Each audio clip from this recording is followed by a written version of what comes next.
बहुत समय पहले की बात है। खुनिया गांव के 8-10 लोगों की एक मंडली दर्शन के लिए एक काली माता के मंदिर में गई थी। काली का ये मंदिर एक जंगल में था, पर आसपास में बहुत सारी दुकानें, धर्मशालाएं और वहां एक कच्ची सड़क भी बनी हुई थी। लेकिन घने घने जंगली पेड़ पौधे इसे जंगल होने का भान कराते थे। ये काली मंदिर बहुत ही जगता स्थान था। यहाँ हर समय भक्तों की भीड़ लगी रहती थी, पर मंदिर के अंदर जाने का समय सुबह 8 से लेकर रात के 8 बजे तक था। भक्तों की उमड़ती भीड़ को देखते हुए मंदिर के मुख्य दरवाजे के अलावा एक और दरवाजा खोल दिया गया था, ताकि भक्तजन मुख्य दरवाजे से दर्शन के लिए अंदर आए और दूसरे दरवाजे से बाहर निकल जाएं। खुनिया गांव की ये मंडली शाम को 6 बजे दर्शन के लिए मंदिर पहुंची और दर्शन करने के बाद मंदिर के आसपास घूमकर वहां लगे मेले का आनंद लेने लगी। मेले में घूमते घामते ये मंडली अपने निर्भयता का परिचय देते हुए जंगल में थोड़ा दूर निकल गई। रात होने लगी थी तो मंडली के किसी इंसान ने कहा, अब वापस चलते हैं, कल दिन में घूम लेंगे ना। पर उनमें से ही किसी एक ने कहा, डर रहे हो क्या?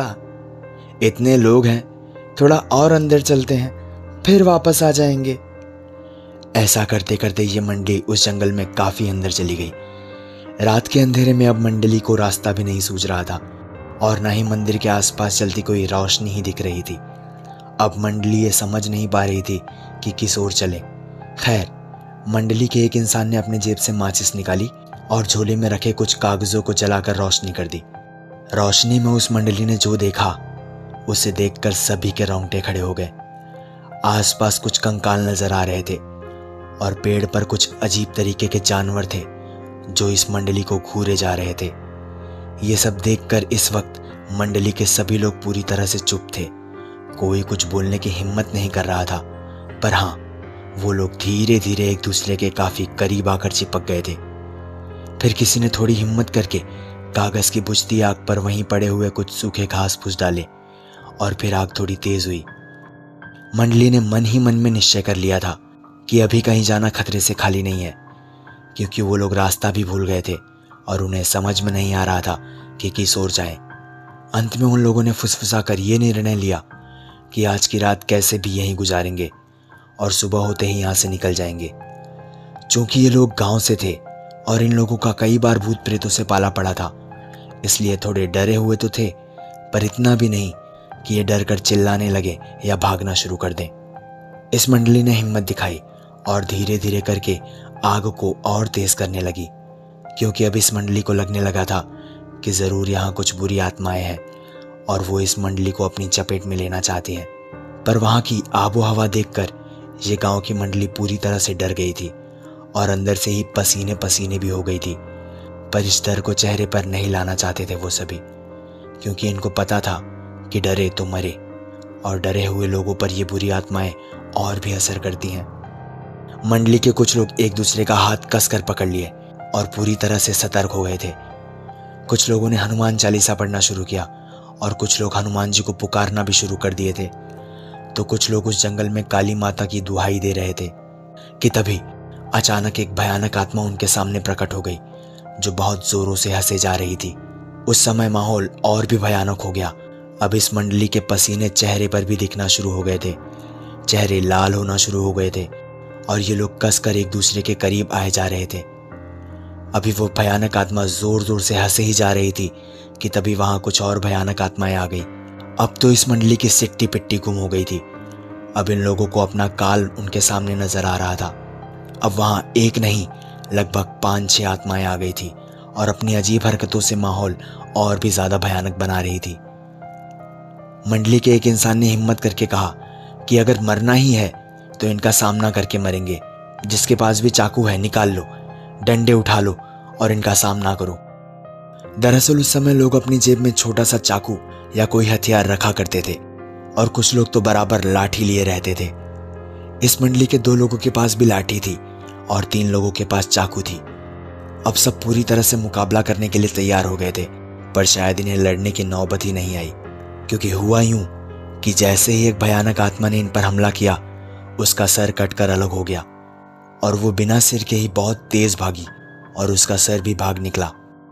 अब माहौल एकदम से ठीक होने लगा था, क्योंकि एक इंसान जो कोई साधु जैसा दिखता था, और वो सिर्फ धोती पहना हुआ था। हाथ में तलवार लिए इन बुरी आत्माओं को काटे जा रहा था। देखते ही देखते उसने सारी बुरी आत्माओं को काट कर रख दिया।